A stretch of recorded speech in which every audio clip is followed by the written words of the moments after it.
Hello, my name is Tina Beattie and I'm the founder and facilitator of the Catholic Women Speak Network, and I'm also the director of Catherine of Siena College, an online college based at the University of Roehampton which offers courses in theology, gender and social justice.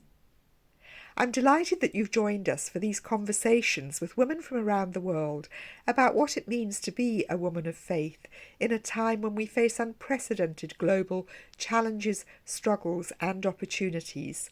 I talk to different women in different cultures and contexts to ask them how they are experiencing the coronavirus pandemic and its aftermath, some of the political and economic turmoil surrounding us, and what their faith means in times like these in terms of how they rise to the challenges and what creative energies they find within themselves to be part of the movement for change that's sweeping through the world at the moment in many new and often challenging ways. If you want to find out more about any of the people I'm in dialogue with, please visit our website catholicwomenspeak.com, where you can find longer biographies, and you can also find the YouTube videos of the interviews and sometimes resources for reading and watching more about the people I'm in dialogue with. So welcome, and I hope you enjoy this conversation. And I'm delighted this evening to be joined from New Zealand by Peruvian theologian Rocio Figueroa. Rocio, you have lived in many different contexts. It's a very great pleasure for me to welcome you to this conversation this evening. And I wonder if we could just start by you telling us a little about what it's like to be a theologian from Peru, but who has also worked in New Zealand and Rome, and therefore engaged with different theological contexts around the world. Hello, Tina. Thank you very much for this invitation. I'm very happy that we are here, and I think it's a beautiful idea to have these conversations. Yes, I am a Peruvian theologian, and I live here in New Zealand. And it's interesting because I came to New Zealand because I married a New Zealander. So I am a migrant with my own context and theology. But I had my education, my theological education was in Peru.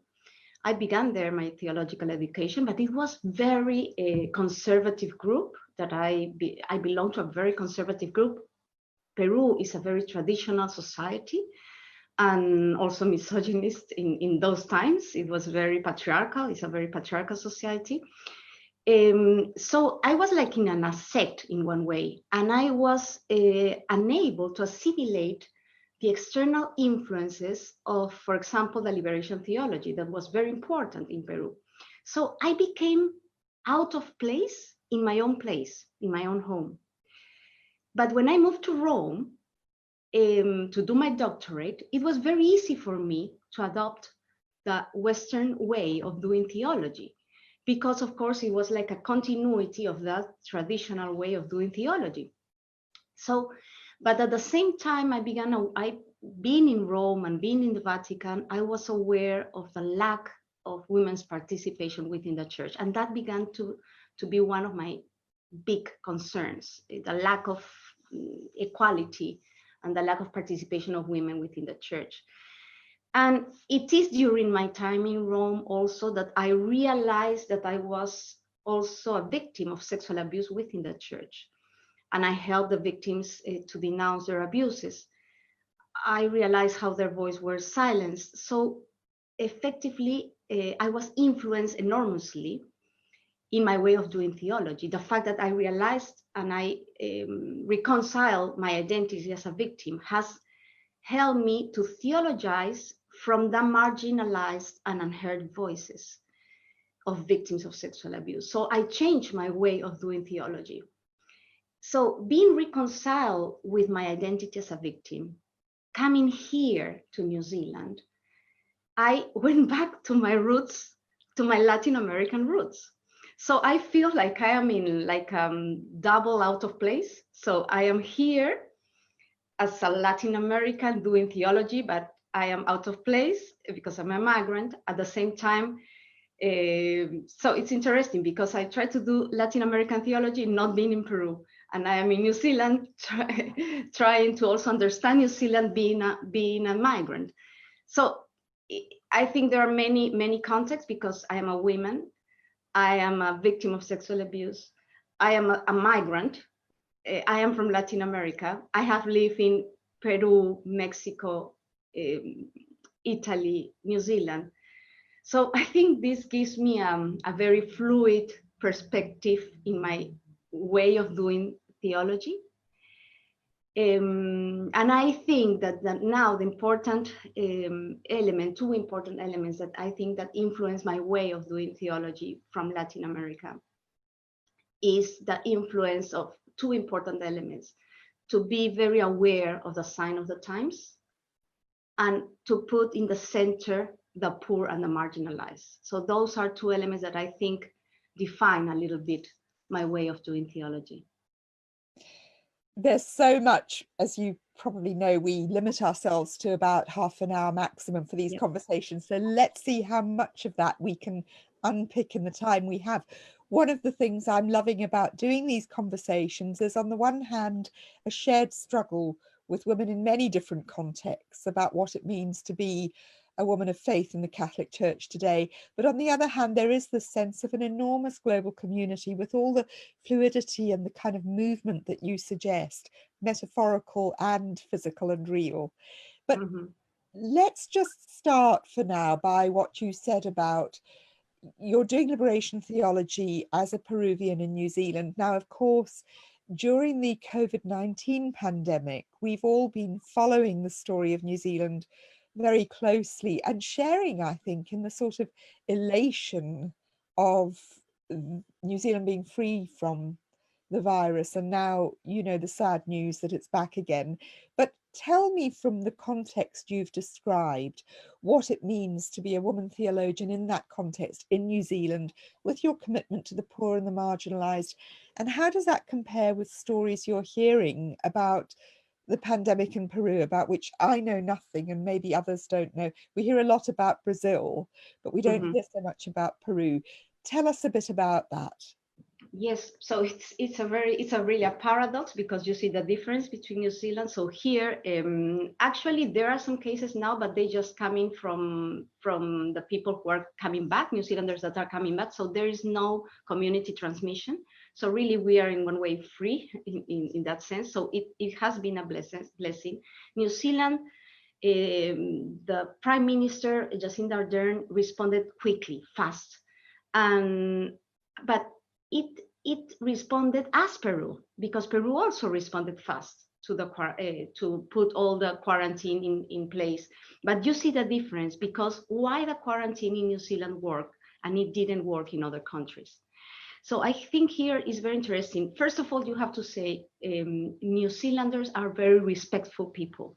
They respect the law and they respect others. For me, that's one of the incredible values that I recognize in New Zealanders. So, of course, also they were able to do the quarantine, because they received lots of aid from the government. New Zealand is not an overcrowded country. They have a strong health public system. So the public system was very strong. So it was able to coordinate all over the country. New Zealanders follow the rules. New Zealand is one of the less corrupted countries in the world. So it has been really fascinating, because you could see how a country has there were also lots of ads and publicity and everything. Well, we are doing it together. Also, we have an incredible prime minister, a very good leader. We felt supported, motivated, and really she helped us to go through all the quarantine, and that's why it worked. So you see also the difference, and it's interesting because New Zealanders is now it's 48% of the population declare that they have no religion. And for me, this is a paradox, because they have an essential Christian value, that the respect for the other, that they care for the other. And for me, that's an incredible value that makes that I think that is why, because they care for the other and they respect the other, and they protect the other. That is why New Zealand has this dimension of solidarity, that in a global crisis, in a crisis of society, you need, because you don't just care for yourself, but you take care of the others. So I think it shows also that it has a very good health system, and that the government, while you compare with Peru, for example, Peru also reacted immediately to the pandemic. But what happened? It is not about, when we talk about in Peru, they asked the president asked to wash the hands. 1 of 3 poor people in Peru have no potable water, so they were not able to wash their hands. So you see, 20% of poor people in Peru have no refrigerators, so they have to go to buy daily the food in the markets. So it was not, the lockdown didn't work, because you have a big population that they have to go to the markets to sell, and they have to go to the markets to live, to eat. At the same time, imagine 71% of our population in Peru are in the informal sector. So the aid of the government didn't reach them. They wanted to help with a wage, with some money, and 38% of the adults Peruvians, they don't have bank accounts. There were no way to reach them. So, and the health system has really collapsed. But why? Look, Peru was one from 2000 and 2013. Peru was the best, the country of Latin America that has the most important economic in Latin America, 6% of economical growth rate. And so we were thinking, oh, Peru is doing great. But what happened? You see here how the neoliberal model doesn't work. It's fake. Because, of course, the poverty diminished a little bit, but the government didn't invest in the health system. So the health system has collapsed. Everything has been given just to the private capital. So the pharmaceutical industries are just run by private companies. The insurance run by private companies. Now in the COVID, it has grown for 20% if you have to pay your insurance for your health, 20%. So it's just the oxygen. They are speculating with the oxygen in Peru now. So you have now that we are number 6 in the world with the most cases of COVID, 6th in the world, and we have 250 now. We have overcome Italy, and we have 8,000 deaths. That they say that because the information is not so real, you can multiply for 3 or for 2, so we can have 24,000 deaths now. So this is interesting because you see, Sobrino, a liberation theologian, he has an analysis of natural disasters. No, he analyzes the earthquake, but he says in a case, sometimes we cannot limit the analysis just to the natural cause, because you see New Zealand and Peru, the same cause, the same problem, the pandemic, but a pandemic has also social and cultural consequences that are not natural, that are product of the injustice, of big inequalities, of the corruption. In Peru, we have 3 presidents that have been in jail. 1, the opposition, that has been in jail. Last year, another president commits suicide before going to jail. We had a big case of corruption. So if you see a neoliberal model, you add a corruption, that's the product that you have. So while in New Zealand you have a corruption very, very low, and at the same time a society that has been built trying to protect the most vulnerable. That's really so many resonances and echoes, because as you no doubt know, here in Britain, we are, I don't know if we're fourth in the world at the moment, but we have more than 40,000 deaths, and we are slaves to the neoliberal model. I mean, it would be a joke if it wasn't such a catastrophe that everything the government does is handing millions of pounds of public money into private companies to design apps that don't work, to build hospitals that there are no qualified staff to work in the ICUs. I mean, we get presented every week with some announcement that we're going to be world beaters. Well, we are becoming world beaters in our death rate, only that other corrupt neoliberal country, the US, looks able to far outstrip us. But it is so interesting what you say about that connection between a pandemic, which is a kind of disaster that's affecting us all, and the ways in which social values, economics, and systems can make that better or worse for the people enduring it. And of course, one of the fascinating things that emerges from this is the success of so many women leaders around the world. Jacinda Ardern is one. Scotland here is doing so much better than England is under the leadership of Nicola Sturgeon. Finland has done well. There's a real sense that, when you have women in positions of leadership, Germany, of course, it's not a kind of gender essentialist thing, but there does seem to be a sensitivity to human need among many of these women leaders, which is so lacking, for example, in the British politicians running our response to the crisis, and of course in the US. So I suppose it just makes me think what a tragedy for the Catholic Church that it doesn't draw on that capacity of women's leadership as well. But we could talk for a long time about that. I'd quite like to move on a bit. Actually, let me come back first to that question of women's leadership, because you said how good Jacinda Ardern has been. Just say a little bit more about that in the context of gender politics. Well, look, I always like her because, but I am surprised of how determined she is as a woman. So she has an incredible character and strength. And I think in these kind of situations, you have to be very strong to lead an entire country. And sometimes what I liked is that she took decisions that were not, that they were not nice, that we were suffering with those policies because they were very, very strict, and they were. But I think I could see in her this strength that she had. Also, the way of communicating. She's an incredible. In these kind of situations, you need to communicate well to be a good communicator, because you have to. But you communicate what you have inside.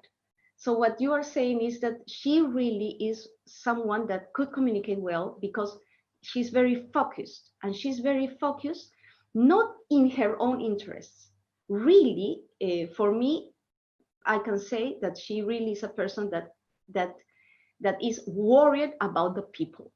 And she finishes the day every day, and she is there at her house, sometimes in the bed, and she's doing a live Facebook, so every New Zealander can ask her things. That's, for me, is amazing.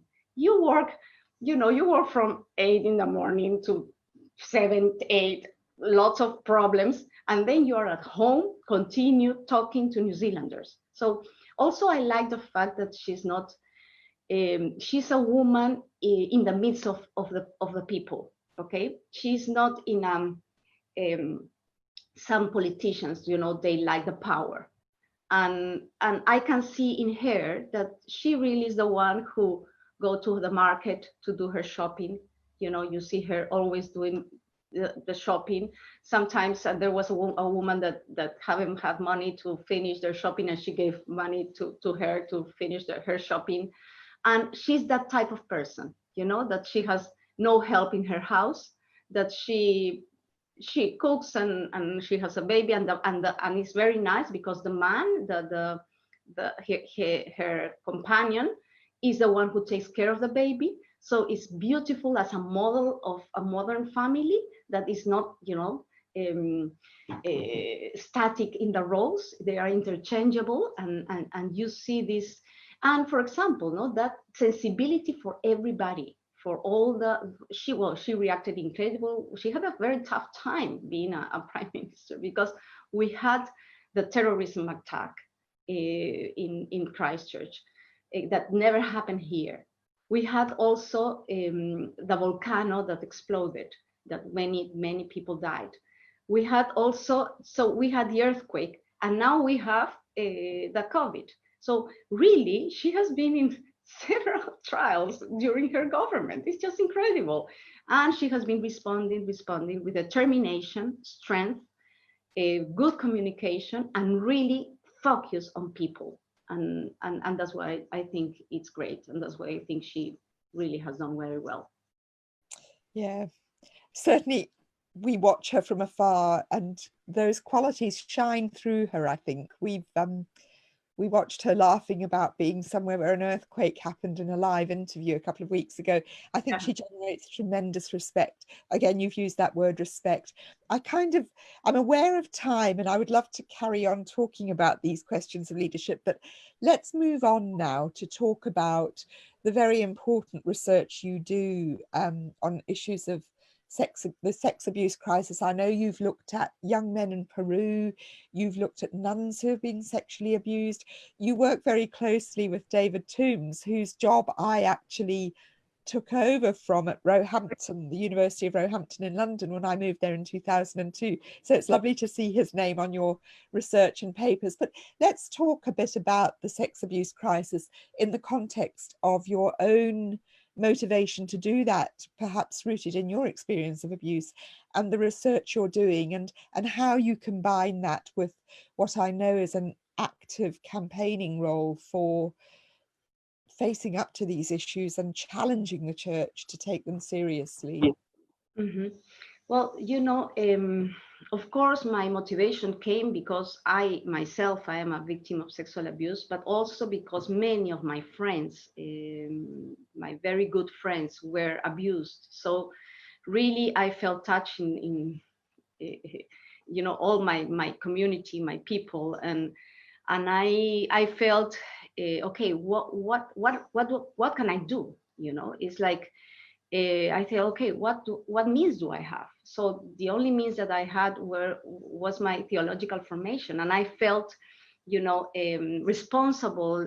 I felt like committed to help them. So, but at the same time, in the first period, I helped them denouncing. I helped them, but the reaction of the Catholic Church was terrible. We all knew how the Catholic has reacted. Till now, I am very sad that they don't get it. They don't put the victims at the center. Again, because some leaders, they are more worried about the institution that about putting in the center the vulnerable. And we have forgotten the core of the gospel. We have forgotten the core of our faith, the core of Jesus. That the core of Jesus was always to protect the most vulnerable. He became vulnerable. He became poor. He was crucified in a very unjust way. He always helped the marginalized. He cured the ill. And sometimes we don't get it. So we call Christians and we are absolutely not focused in what it's really the essential. And we are more worried about, about moral issues, and our discourse is about just what is wrong and what is right in sexual issues. And we don't care about what is our relation with the other. So in the pandemic, we have seen so much worry about the lack of masses, and we don't take care that there are so many people suffering, and that our, follow Jesus means to really put the vulnerable at the center. And that is why, for me, I cannot do theology if I am not active, putting at the center the most vulnerable.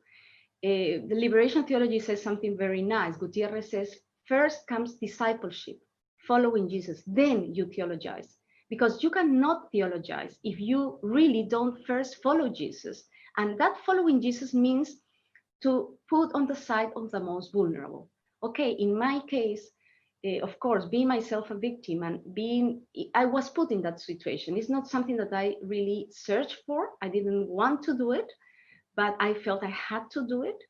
And I have been working with them, trying to give voice to them because they are the unheard voices. So all my research has been how they feel. And it's not just about a kind of solidarity in the sense that they are the object of charity. You know, sometimes we see also victims like the object of our way of doing charity, of like an object of our pastoral care. eh, I think it's wrong. I think that they have to be the subjects of theology, that they are the source for theology, that if we hear their voices, they have some message to tell us. And really, when I have done these interviews, they have some incredible theological views about the faith, about the world, but we don't hear the marginalized. So it's not when liberation theology talks about putting the poor at the center, it's not because they are morally better. It's not because they are an object or a subject of our charity or of justice. It's because we want to do theology from there, because God has chosen them in one way. They have a value that we have to discover. And I think we are, something is happening, because now what is happening with the George Floyd movement, the Black Lives Matter, you could see the sign of the times that the marginalized are speaking, are saying that is enough. You know, it is enough. We cannot continue handling a systemic racism, a systemic way in which societies are built, in which always the poor, the marginalized are not heard. So yeah, that's why I think it's not possible to do theology without activism. It's like they are together and bind. And such amazing times in terms of the Black Lives Matter campaign erupting during the pandemic. And of course, one can argue that there is a kind of pressure cooker of injustices. You know, people sometimes say we're all the same in this, but of course what this has exposed is how radically different we are in our vulnerability to the disease, and the ways in which factors like poverty and social marginalization feed into that. I suppose all of us share an incredible awareness that we stand at this moment of absolute decision for the environment, for social justice, for where we go forward from this pandemic, and the awareness that if the neoliberal system decides that its first priority is to recover its own power, we face dark, dark times ahead. And I'm sure we share that sense of we have to resist with everything we have a return to that, because this is that opportunity. And I get enormous encouragement with these conversations from women around the world. And of course, there is this sense that during the pandemic, with the churches being closed, with no access to public worship, women, I'm finding I speak to, are discovering an enormous creative energy within ourselves. You know, and we're not going to be pushed back into the pews to keep quiet and do what we're told after this, I hope. I don't know if that's your impression. Well, I think that any crisis is always an opportunity. So the fact, I think, that we have been in lockdown has helped us to be very creative. You know? So for example, we in our community, with the people, I live in the different townhouses with the seminarians, and some families, we just gathered together, and a priest celebrate the mass, but he said, okay, let's now, in the homily, all of us commented, all the women, and we have interchanged, and he said, what a value to hear the women's voices. No, he himself, sometimes he didn't talk because he said, I want to listen to them. So it was very nice. So I think actually that I don't think women now, after this opportunity, we will go back. we, unless my sense is that, we are tired. We are tired of a church that is patriarchal, that doesn't hear the women's voices, that doesn't represent us, that we don't feel identified with. So I am not happy. I have been struggling before the pandemic. And I have to say, for me, it was like holidays in one way. Because and I was struggling and praying, God, do something with our church.